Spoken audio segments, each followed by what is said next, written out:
الحمد لله رب العالمين والصلاة والسلام على خاتم النبيين وعلى آله وصحبه أجمعين وبعد. أعوذ بالله من الشيطان الرجيم. بسم الله الرحمن الرحيم. ربنا وابعث فيهم رسولا منهم يتلو عليهم آياتك ويعلمهم الكتاب والحكمة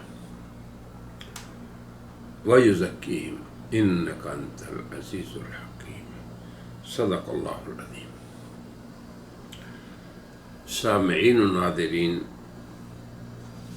دین بھلائی ہے، اس سلسلے میں ہم نزول عیسیٰ میں امت مسلمہ کے دلائل کو بیان کر رہے ہیں، اور اس سلسلے کی یہ ہماری 10ویں مجلس ہے۔ اس میں بھی ہم ایک اہم موضوع بیان کریں گے، پھر اس کی مثالیں بھی پیش کریں گے۔ کیوں؟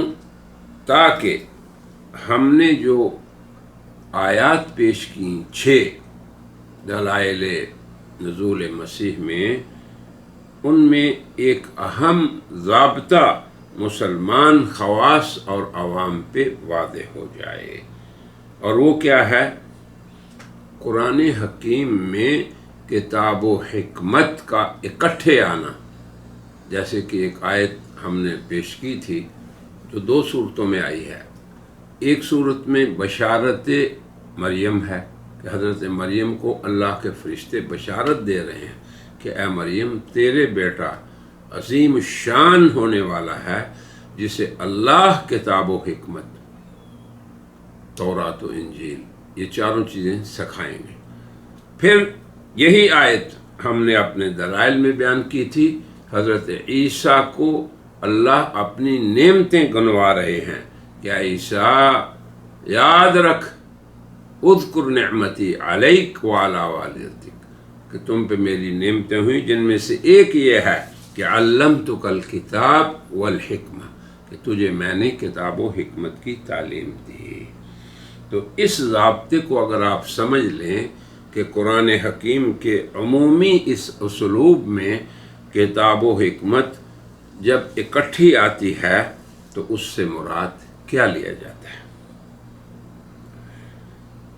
تو قرآن حکیم جو علم کا سرچشمہ ہے اور شریعت اسلامیہ کا اولین مصدر ہے اور مرجع ہے، اور اس کے ساتھ سنت رسول بھی، تو قرآن حکیم میں جب بھی کتاب و حکمت اکٹھے آتی ہے تو قطعی طور پہ کتاب سے مراد قرآن حکیم ہے، اور حکمت سے مراد اسی قرآن کا بیان ہے جو جناب رسول اللہ کی مبارک زبان سے نکلا ہو، جسے آپ لوگ حدیث بھی کہتے ہیں، جسے سنت بھی کہا جاتا ہے۔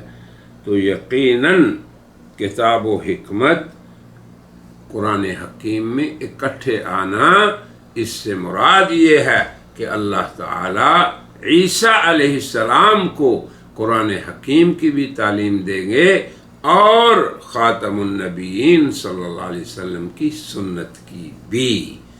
یہ اسی لیے تو دلیل بن رہی ہے، ورنہ قرآن اور سنت تو ان کے بعد کی شریعت میں نازل ہوا، تو کہاں سیکھیں گے وہ؟ یہ اس وقت ہوگا جب اللہ انہیں زمین پہ نازل فرمائیں گے۔ یہ ہمارا استدلال تھا۔ اب آپ مثالوں سے سمجھیں۔ قرآن حکیم سورہ بقرہ میں یوں کہہ رہا ہے، اور یہ حضرت ابراہیم کی دعا ہے۔ حضور نے فرمایا نا کہ میں اپنے باپ ابراہیم کی دعا ہوں، تو دعا دیکھیں۔ اے اللہ ربنا وابعث فیہم رسولا، اے اللہ، اے اس گھر کے مالک، اس گھر کی تعمیر میں نے کر دی، بنا دیا اس کو میں اور میرے بیٹے نے۔ اب دونوں باپ اور بیٹا گھر کی بنا کے بعد، تعمیر کے بعد یہ دعا کر رہے ہیں، ربنا وابعث فیہم، اے ہمارے رب۔ ابراہیم اور اسماعیل دونوں دعا گو ہیں، اے اللہ اے ہمارے رب، اے ہمارے پروردگار، ان میں ایسے رسول کو بھیج جو کیا کرے، یتلو علیہم آیاتک، تیری آیات کی تلاوت کرے۔ اس رسول کا پہلا کام کیا ہو؟ تلاوت آیات۔ وَيُعَلِّمُهُمْ الْكِتَابَ وَالْحِکْمَةَ، اور اپنے لوگوں کو تعلیم دے جن میں وہ مبعوث ہوا کتاب اور حکمت کی۔ اب آپ دیکھیں، کتاب اور حکمت دو چیزیں ہیں۔ وَيُزَكِّيهِمْ، اور ان کا تزکیہ کرے، إِنَّكَ أَنْتَ الْعَزِيزُ الْحَكِيمُ، تو غالب اور حکمت والا ہے۔ اب چونکہ بات لمبی نہ ہو جائے، میں آپ کو مثالیں دے کے پھر اس مضمون کو ختم کروں گا۔ دوسری آیت ہے اسی سورہ بقرہ میں، اللہ فرما رہے ہیں کما ارسلنا فیکم رسولا منکم یتلو علیکم آیاتنا۔ اے لوگو دیکھو اللہ کی نعمتوں کو تم پہ کیا ہیں کہ ہم نے تمہیں تمہاری طرف تم ہی میں سے ایک رسول بھیجا۔ وہ کیا کرتا ہے؟ رسول کا وظیفہ کیا ہے؟ یتلو علیکم آیاتنا، وہ ہماری آیات کو تلاوت کرتا ہے۔ تلاوت آیات ایک کام ہے۔ وَيُزَكِّيكُمْ، پھر تمہارا تزکیہ کرتا ہے، اخلاقیات کی تعلیم دے کے تمہارے اخلاق کو بلند کرتا ہے، اخلاق فاضلہ سے تمہیں مزین کرتا ہے۔ آگے ہے وَيُعَلِّمُكُمْ الْكِتَابَ وَالْحِکْمَةَ، کتاب اور حکمت دونوں چیزوں کی تعلیم دیتا ہے۔ اگلی آیت دیکھیں، سورہ نساء میں 113 نمبر آیت۔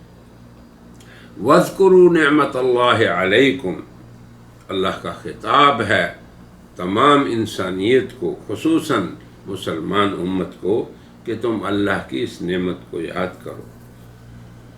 وَمَا أَنزَلَ عَلَيْكُمْ مِنَ الْكِتَابِ وَالْحِکْمَةِ، اور یہ بھی یاد کرو کہ اللہ نے جو تم پہ اتاری ہے کتاب اور حکمت، یعظکم بہ، جس کے ذریعے اللہ تمہیں نصیحت فرماتے ہیں۔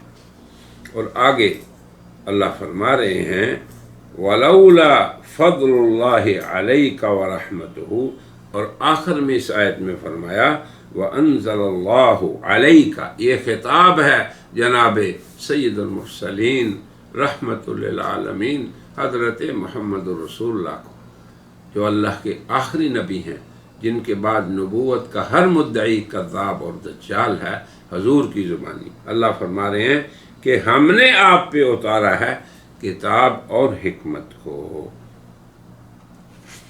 اسی لیے تو ہم نے شروع میں کہا تھا کہ رسول اللہ کی سنت بھی اللہ کی طرف سے نازل ہے۔ وَمَا يَنطِقُ عَنِ الْهَوَىٰ إِنْ هُوَ إِلَّا وَحْيٌ يُوحَىٰ، اللہ کی وحی ہے۔ تو دین کے بارے میں چاہے عقیدے کی بات ہو، عبادات کی ہو، معاملات کی ہو، اخلاقیات کی ہو، وہ اللہ کی طرف سے وحی ہی ہے۔ اسی طرح اللہ سورہ آل عمران میں فرما رہے ہیں لَقَدْ مَنَّ اللَّهُ عَلَى الْمُؤْمِنِينَ اِذْ بَعَثَ فِيهِمْ رَسُولًا مِّنْ أَنفُسِهِمْ، اللہ نے احسان فرمایا مومنین پہ کہ انہی میں سے ان کی طرف ایک رسول بھیجا۔ کیا کرتا ہے وہ رسول؟ یہ عظیم الشان ہستی کیا وظیفہ ہے ان کا؟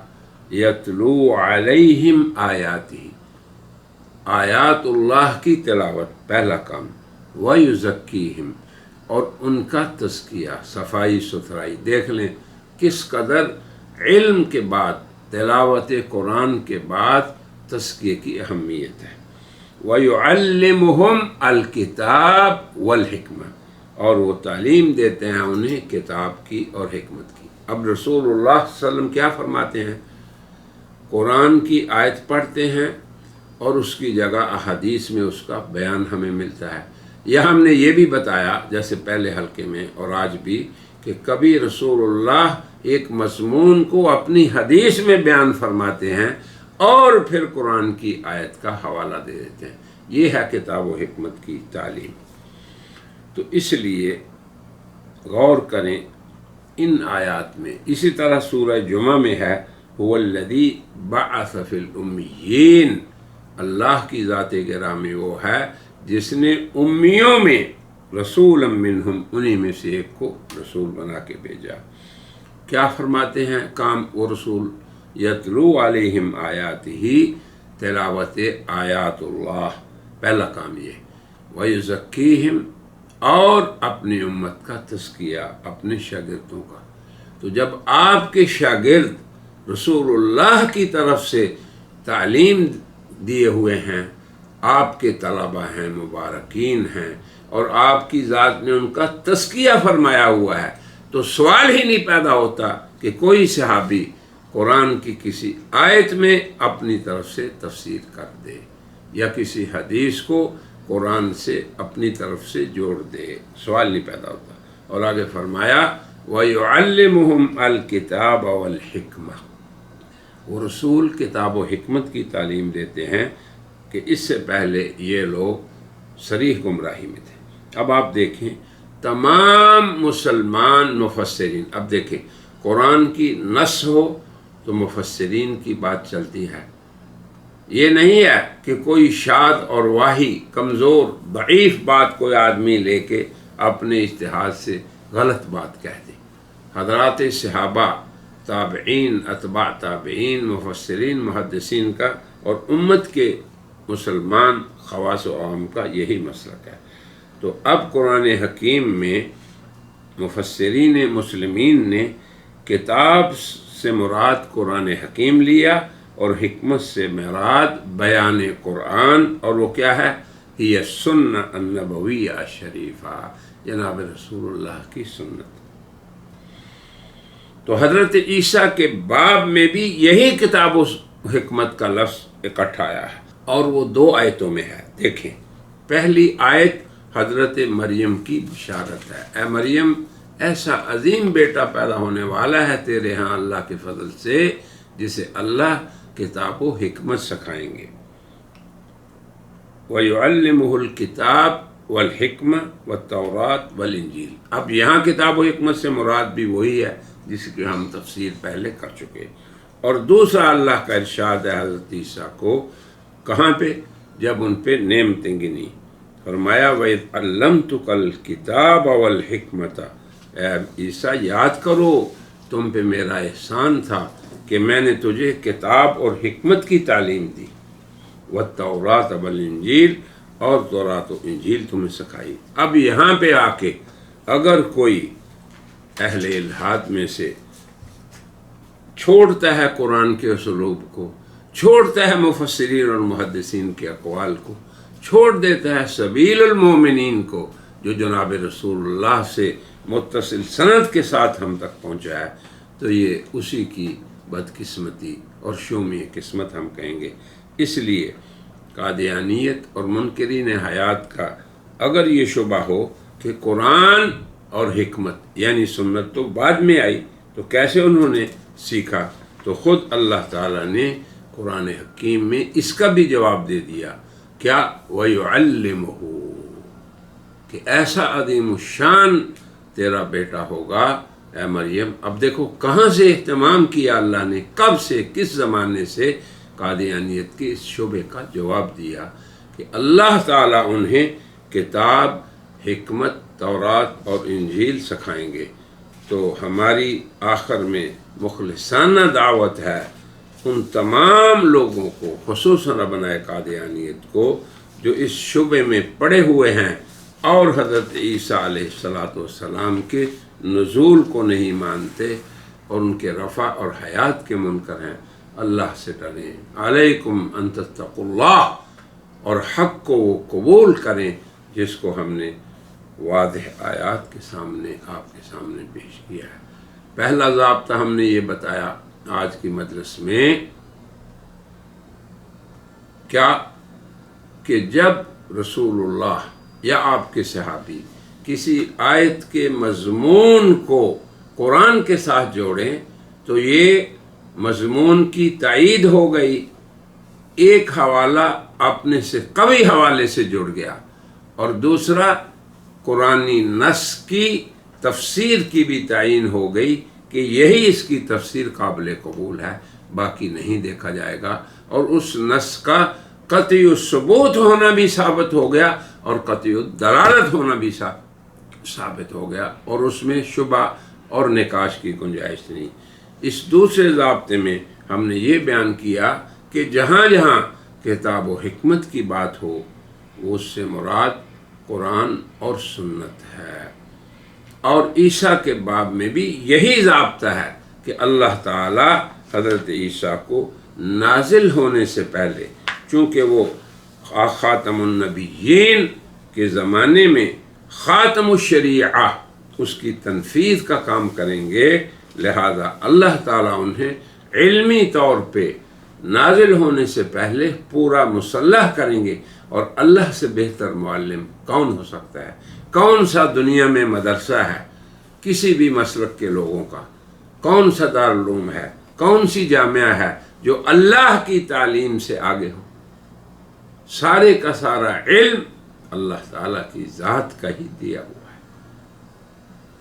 اس لیے اللہ نے فرمایا وَيُعَلِّمُهُ، اللہ تعالیٰ تعلیم دیں گے۔ يُعَلِّمُ کا فاعل اللہ تعالیٰ خود ہیں، بنفس نفیس عیسیٰ علیہ السلام کو قرآن حکیم بھی سکھائیں گے اور سنت خیر الانام بھی سکھائیں گے، تاکہ جب دنیا میں وہ بطور حاکم عادل کے اتریں تو اسی شریعت کی تنفیذ کریں جس کے زمانے میں وہ اتریں گے، اور جو تا قیامت انسانیت کے لیے اللہ تعالیٰ کی طرف سے مقرر کردہ شریعت ہے، حضرت خاتم المرسلین پہ نازل ہوئی، اور انہی کا زمانہ قیامت تک رہے گا۔